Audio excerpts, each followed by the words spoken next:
But right now, with the present setting of the national government, I do not know where we'll be or where this country is headed for. But today, as I see you, all of you, for so many years that you've been going through and repeatedly going here, at least to give and make the high respect for Rizal, I think may pag-asa pa rin tayo. Because as of this moment, you will be, of course, my inspiration to go on this one. And I'm grateful that we have a good government right now. I'm not saying that we have the monopoly of good governance in the whole country on making a difference, at least in our own little way, of making Calapan City a greater city for all of us. Sa mga simpleng pamamaraan, hindi ko na pwede natin sigurong hindi natingnan ang pambansang sitwasyon sa ngayon. Hindi na lang yung magbibigay ng inspirasyon para sa ating lahat.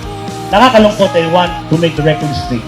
Ang masakit ngayon ay hindi banyaga ang ating kalaban. Kaya nung sabi ng aking kapatid, ang kalaban natin ay mga sarili natin, mga kampi dapat natin, mga leader natin na para bang lagi na tayong inuuto. Ito ang gusto kong sabihin sa lahat na narito, na sana dito sa lungsod ng Calapan, na maliit na pamamaraan, tayo magsama-sama. Ibigay ang pwedeng ibigay. I am just asking for your support. Just believe in the government that we have right now.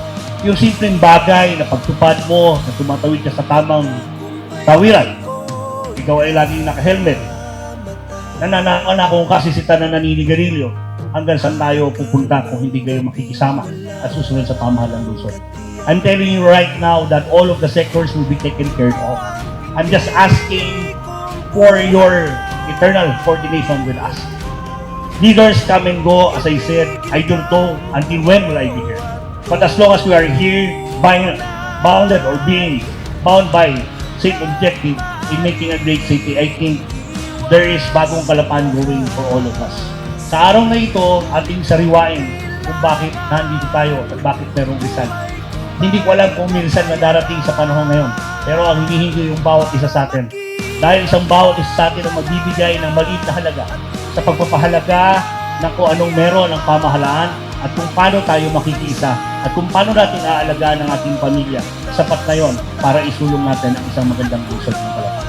To all of you right now, our dreams may be far still to be reached, but then with you around, as I said always, I am coming back as your mayor, but then I cannot do this alone.